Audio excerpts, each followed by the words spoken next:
Sir నమస్తే. నమస్తే. Sir Trinamool కాంగ్రెస్‌కి సంబంధించి 20 ఎంపీలైతే బీజేపీలోకి చేరిపోయారు. ఇంకా వాళ్ళు గెలిచిన టోటల్ 29 మంది ఎంపీల్లో కొంత భాగం వరకు మాత్రమే ఇంకా టీఎంసీలో ఉన్నారు. సో, ఓవరాల్‌గా పార్టీ కూడా విలీనం అయిపోయింది. పార్లమెంటరీ పార్టీ కూడా బీజేపీలో విలీనం చేశారు. సో, ఏంటి బెంగాల్‌లో పరిస్థితి ఉన్నట్టుండి ఒక్కసారిగా మమత కట్టుకున్న కోట మొత్తం కుప్పకూలిపోయింది. తర్వాత బెంగాల్‌లో భవిష్యత్తు రాజకీయాలు ఎలా ఉండబోతున్నాయి? బీజేపీ ఇంకా తన స్ట్రాంగ్ అప్రతిహతంగా కొనసాగబోతోంది అనే నెరేటివ్ అయితే వాళ్ళు కల్పించారు. Okay. Bengal in total control అనేటువంటి కార్యక్రమంలో వాళ్ళు ఉన్నారు. 33 ఏళ్ళు పరిపాలించిన సిపిఎం లేదు, లేకపోతే ఫార్వర్డ్ బ్లాక్ లేదు, తృణమూల్ కాంగ్రెస్ లేదు, కాంగ్రెస్ అంతకంటే లేదు, ప్రస్తుతం మనమే ఉన్నాం అక్కడ అని వాళ్ళు మాట్లాడేస్తున్నారు బహిరంగంగా. రెండోది వాళ్ళ బలం పెరిగింది పార్లమెంట్లో. వాళ్ళకి ఇదే టైంలో నిజానికి మొన్న జరిగినటువంటి ఎన్నికల సందర్భంగా వాళ్ళకి దాదాపుగా 50 మంది కొత్త ఎంపీలు కలుస్తున్నారు. అంటే తమిళనాడు నుంచి కూడా డిఎంకే ఎంపీలందరూ వాళ్ళు న్యూట్రల్ అయినప్పటికీ వీళ్ళకే ప్రయోజనం. కాబట్టి 50 ఎంపీలని వాళ్ళు మన జరిగిన ఎన్నికల సందర్భంగా సాధించారని చెప్పుకోవాలి. ఇది బీజేపీ వాళ్ళు. కాబట్టి సక్సెస్ఫుల్ వెంచరే మన జరిగిన ఎన్నికలు వాళ్ళకి అద్భుతమైన విజయాన్ని ఇచ్చిన మాట వాస్తవం. కనుక ఇప్పుడు బెంగాల్లో పరిస్థితి ఏమిటి అనేది ఎవరికి వాళ్ళు సమీక్షించుకొని తిరిగి బూత్ లెవెల్ పనికి వెళ్ళాలి. బూత్ ఇప్పుడు వెళ్ళిపోయిన నాయకుల మీద ఆశలు పెట్టుకోవడం అనవసరం. అసలు వీళ్ళంతా మమతా మీద నమ్మకాన్ని కోల్పోయి బీజేపీలోకి వెళ్ళడానికి కారణం ఏంటంటారు? మమత మీద నమ్మకం కోల్పోవడం కాదండి. మనం చాలా స్పష్టంగా మార్కెట్ ఎకానమీలో ఉన్నాం. ఎవరైనా అమ్ముడు పోతారు, ఎవరినైనా కొనొచ్చు. బీజేపీ ఆపరేషన్ లో భాగంగానే ఇదంతా జరిగింది. అంతే, వాళ్ళు కొన్నారు, అంతే, ఆఫర్ ఇచ్చారు. అక్కడ ఉండి ఏం సాధించగలరు మీరు మీ జీవితంలో? కాబట్టి అధికారంలో ఉన్నదాన్ని, ప్రజలు నమ్ముతున్న దాన్ని మీరు కూడా నమ్మండి. నమ్మండి, మీకు రకరకాలుగా పనులు అవుతాయి. మీరు అలా కాదు అని ముందుకేస్తే ఇబ్బంది. అంటే ఆశయాల కోసం నిలబడతారా? అక్కడ కూడా ఆశయాలు ఏమున్నాయి? అక్కడి నుంచి కదా దాడి మొదలైంది. కనుక నెమ్మదిగా వాళ్ళని కంట్రోల్లోకి తీసేసుకున్నారు. మీరు ఎప్పుడైతే పొలిటికల్గా ఒక పార్టీ పెట్టినప్పుడు దానికి ఒక పొలిటికల్ ఫిలాసఫీ ఉండాలి. ఆ ఫిలాసఫీ రూటెడ్గా ఇంప్లాంట్ అయి ఉండాలి. అయి ఉన్నప్పుడు వాళ్ళు ఒక అవతల దానికి బలంగా నిలబడతారు. నిజానికి పెట్టుబడిదారీ విధానానికి వ్యతిరేకంగా బలంగా నిలబడవలసినటువంటి కమ్యూనిస్టు పార్టీలలోనే చీలికలు తెచ్చి వాళ్ళ క్యాడర్నే వశపరుచుకుని వాళ్ళ క్యాడర్నే కొనుగోలు చేసి, అది కదా బెంగాల్లో వాళ్ళు సాధించిన విజయం. తృణమూల్ కాంగ్రెస్ను కొట్టడం, తృణమూల్ కాంగ్రెస్ ఎంపీలు వెళ్ళిపోవడం పెద్ద ఆశ్చర్యకరమైన వ్యవహారమేమీ కాదు. బెంగాల్లో లెఫ్ట్ని లేకుండా చేయగలగటం అనే దగ్గర వాళ్ళ ఒరిజినల్ సక్సెస్ ఉంది. బీజేపీ వాళ్ళ ఒరిజినల్ సక్సెస్ అది. ఆల్టర్నేటివ్గా ఉండవలసినటువంటి ప్రతిపక్షం వాళ్ళ టార్గెట్ కూడా అదే. ముందు వాళ్ళు లెఫ్ట్ని లేకుండా చేయగలిగాం అనేది వాళ్ళు ఇప్పటికీ సెలబ్రేట్ చేసుకుంటున్న విషయం. లెఫ్ట్ని లేకుండా చేయగలిగితే తృణమూల్ని కొట్టడం అనేది చాలా ఈజీ పని అని వాళ్ళకి ముందే తెలుసు. అందుకని తృణమూల్ గెలిచిన మరుక్షణం నుంచి వీళ్ళు లెఫ్ట్ని తుడిచిపెట్టే పనిలో దిగారు. దిగి బూత్ లెవెల్లో మేనేజ్మెంట్లోకి వెళ్ళిపోయారు. వెళ్ళిపోయింది. అక్కడి నుంచి దాన్ని తుడిచాక దీన్ని తుడవటం అనేది 2 నిమిషాల పని అనుకున్నారు. అదే చేసి చూపించారు. సో ఇప్పుడు తృణమూల్ కాంగ్రెస్ నుంచి వెళ్ళిపోవటం ఇంకా రైజ్ లేదు, దానికి ఆల్టర్నేటివ్ లేదు, అయిపోయింది ఆ సినిమా. 2026 అసెంబ్లీ ఎన్నికల ఫలితాల లెక్కలు తీసుకుంటే ఎన్డీఏకి సుమారుగా 45.92% ఎంతో పోల్ పర్సెంటేజ్ అయితే వచ్చింది. ఇంకా మమతా బెనర్జీ తృణమూల్ కాంగ్రెస్కి 40%. కానీ ఇండియా బ్లాక్లో భాగంగా ఉన్న లెఫ్ట్ పార్టీలకు కానీ ఇండియన్ నేషనల్ కాంగ్రెస్ ఇతర పార్టీలకు కలిపి ఒక 11% ఎంతో వచ్చింది. సో ఇప్పటికి కూడా ఓవరాల్గా తీసుకుంటే బెంగాల్లో ఇప్పటికీ కూడా ఇండియా బ్లాక్కి సంబంధించిన పోల్ పర్సెంటేజ్ ఎక్కువగా ఉంది. సో ఇప్పుడు మమతా బెనర్జీ గారు సోనియా గాంధీ గారితో సమావేశం అయ్యారని వార్తలు. సో ఎట్లా చూస్తారంటే వీళ్ళంతా కలిసి రేపు ఎన్నికల్లో పోటీ చేస్తే కొంత బీజేపీని నిలువరించే అవకాశం ఉంటుందని భావించవచ్చా? కష్టం. ఓకే. ఎందుకంటే ఇది మొన్న రికార్డ్ అయినటువంటి పోల్ పర్సంటేజ్. రికార్డ్ అయిన పోల్ పర్సంటేజ్ మనం ఇప్పుడు చూస్తున్నాం. ఓకే. దీన్ని వాళ్ళు చూస్తారు. దీన్ని ఎలా డిస్టర్బ్ చేయాలో వాళ్ళకి తెలుసు. ఓకే. తెలుసు కాబట్టి కౌంటర్ ప్రోగ్రామ్ ఏమిటి అనేది డిజైన్ చేసుకుని వెళ్ళాలి. అంటే క్యాడర్ని ఎలా నిలబెట్టుకోవాలి అనేది అవతల వాళ్ళు ఎరలేస్తున్నప్పుడు, అవును. బూత్ లెవెల్లో క్యాప్చరింగ్ జరుగుతున్నప్పుడు, నిజానికి మొన్న జరిగిన ఎన్నికల్లో రాహుల్ గాంధీ గారు కూడా పరోక్షంగా వారికి సహకరించారు బీజేపీకి. ఓకే. అంటే ఆయన తృణమూల్ని కాన్సన్ట్రేట్ చేసి అటాక్ చేశాడు. అది ఉపయోగపడింది. ఓకే. అంటే కాంగ్రెస్ దీర్ఘకాలిక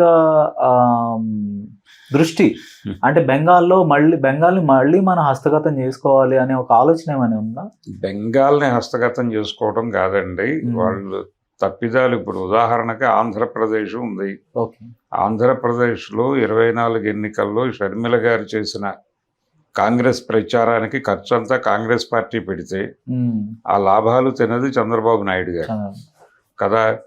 దానికి పెద్దగా కష్టపడి చెప్పక్కర్లేదు, విశ్లేషణ ప్రపంచానికి తెలిసిన విషయమే. ఇదే జరిగింది బెంగాల్లో కూడా.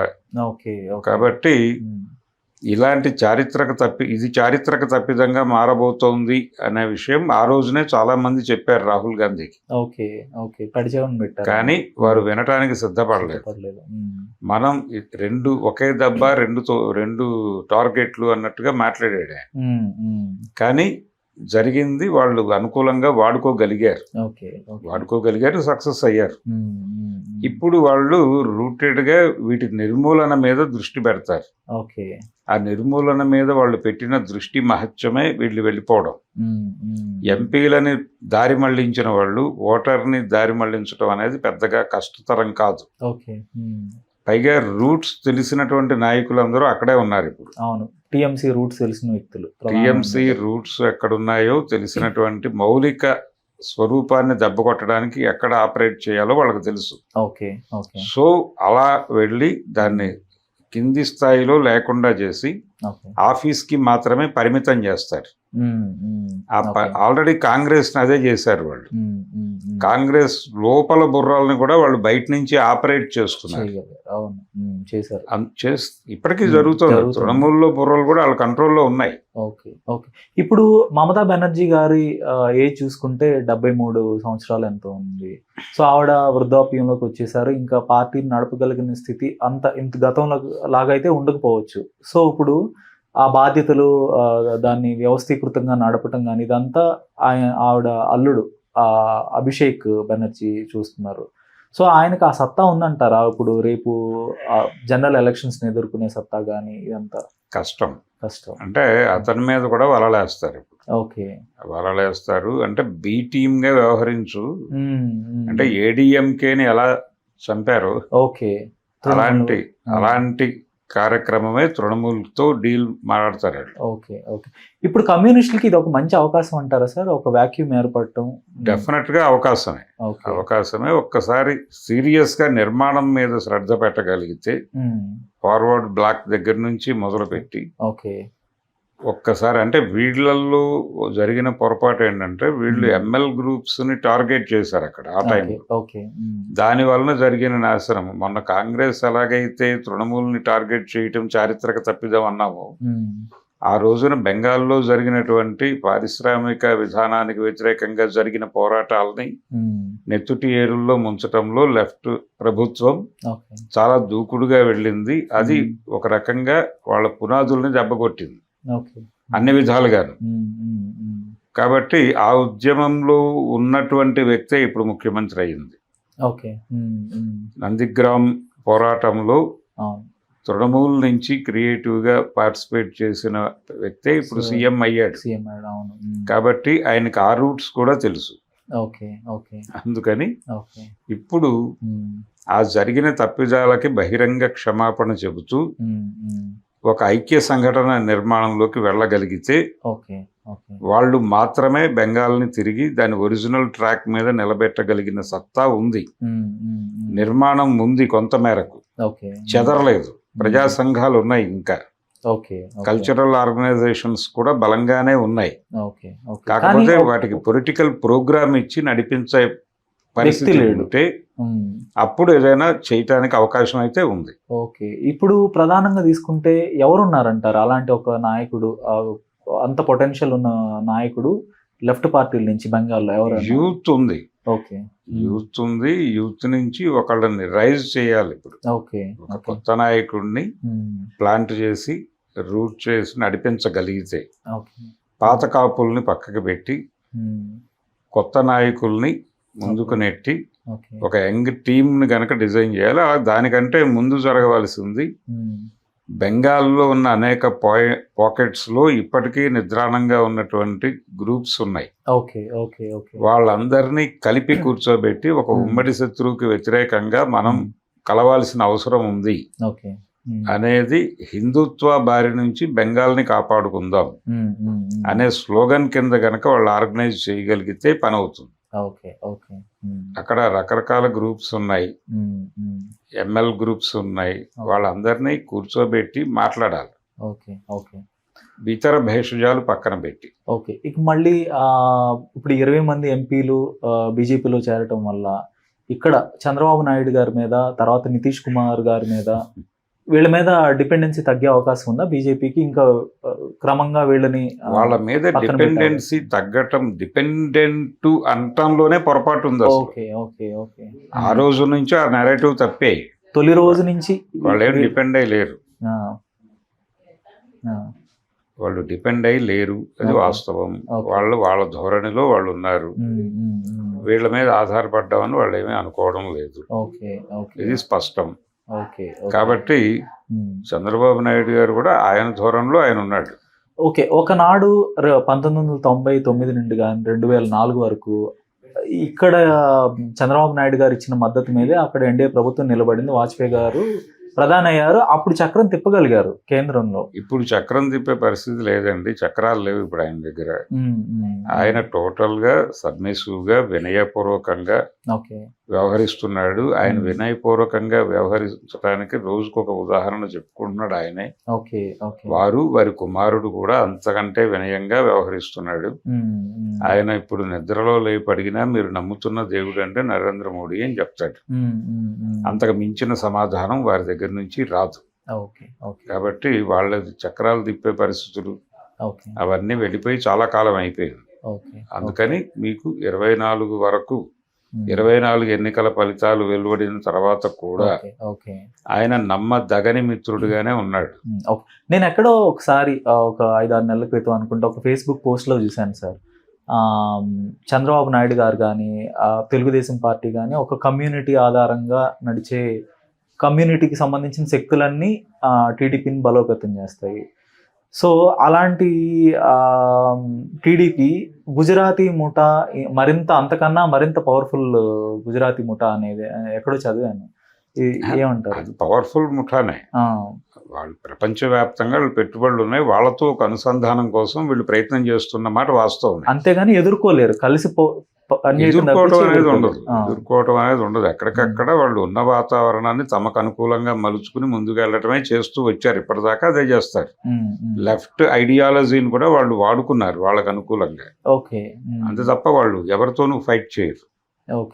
దానిలో వాళ్ళకి అభివృద్ధికరమైన అంశాలు ఉంటే వాటిని తీసుకుని ముందుకెళ్తారు.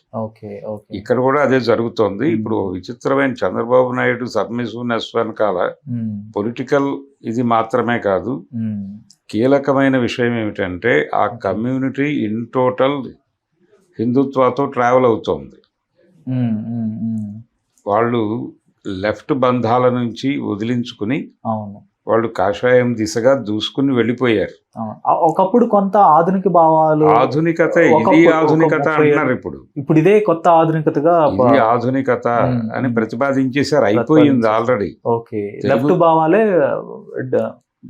భావాలు అవి పాతవి. కొత్త భావం ఇదే అని వాళ్ళు సినిమాలు తీసి చెప్పారు ప్రపంచానికి. అందుకని ఓకే. వాళ్ళ బలం వాళ్ళకు ఉంది. ఓకే. ఇప్పుడు వాళ్ళని కాదని వెనక్కి వెళ్ళలేడు ఈయన. ఓకే. ఇప్పుడు ఈ హిందుత్వ నినాదాలే హిందుత్వ భావమే అభ్యుదయ భావంగా అంతే. పరిణామ క్రమం చెందింది. అంతే, మీరు గుళ్ళు వదిలిపెట్టి వెళ్ళిపోయారు మీ తాతలు తండ్రులు. అంటే ఒక